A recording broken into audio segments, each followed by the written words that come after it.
Okay, so here are some homework problems for section 1.1 if you're stuck on some stuff here and a little bit extra help for you at home. Number one says name a line that contains point E. It's very weird they did this little lowercase e. I think the reason they did the lowercase e was because it's not on the plane. So they're trying to kind of like, all right, let's go with something different. So the line that contains it, well, normally you go by two-letter names like B something, but again, since it's lowercase e and uppercase B, in this case we're actually going to go by the lowercase letter of the line, which is Q. Number two, name a point contained in line N. Well, here's line N right here. There are 2 points. There's either point A or point B. So you can just say A or B. Number three, what's another name for line P? Line P is either, well, it's given 2 letters and 2 points on it, so we can either go by CD with the line bar over it, or we could reverse that and make it be DC. So you go with either one of those ways to name it.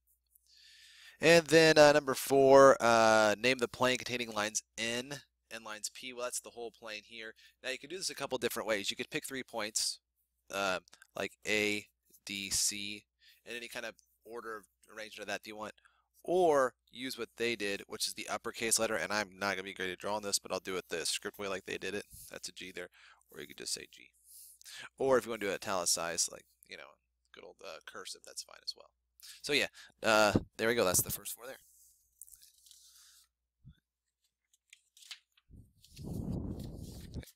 Now for number 7 and 8. 7 says line YP lies in plane B. It contains point C, but does not contain point H. This is a lot to unpack. These are always kind of tough to do because there's so much going on. First of all, it says YP lies in plane B and contains point C, but does not contain point H. So that means we have to have kind of like our biggest figure first, which is the plane. And our way of doing a plane is just to draw a parallelogram and then putting a label by it, B. I guess you could do the kind of the italicized B if you'd like. Now it says line YP. So here we go. Here's a line. Put points Y and P on it. So I know I have YP.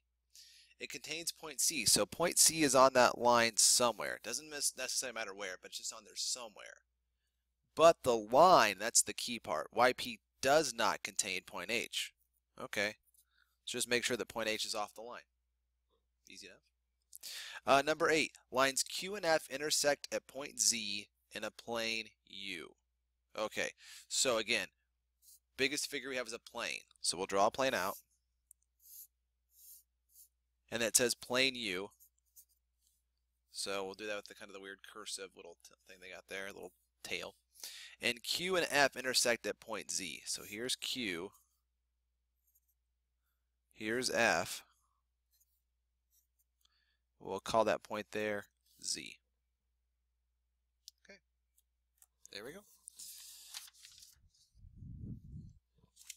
And then last couple problems we'll take a look at, 9 and 10. Okay. How many planes are shown in the figure? Now this one's kind of tricky because a lot of people want to say 5 initially. And when I grade the homework, I'll see 5 a lot.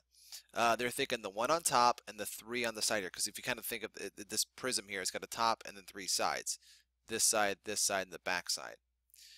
And then the top. So that's 4. And then want to say, oh yeah, the bottom and then, excuse me, plane W. So 1, 2, 3, 4 in the back. They want to say, so they want to say 6. Yeah, 6 planes. They'll say 5 is the bottom and then 6 here. The problem is plane ABC is part of plane W. So it's not an extra plane. It's sitting on it like that. So actually just simply 5. Don't count this bottom and this guy here at the same time. And then the question is how many planes contain point F and E? Well, the key is it's got to have both of them. Not just points F or E, but F and E. And then in that case, there's only 2. This top plane right here and the back plane. Okay. And I'll leave the rest for you to work through. So if you have any questions, it doesn't make sense or something, come on in the morning before school. I'll do the best I can to help you out.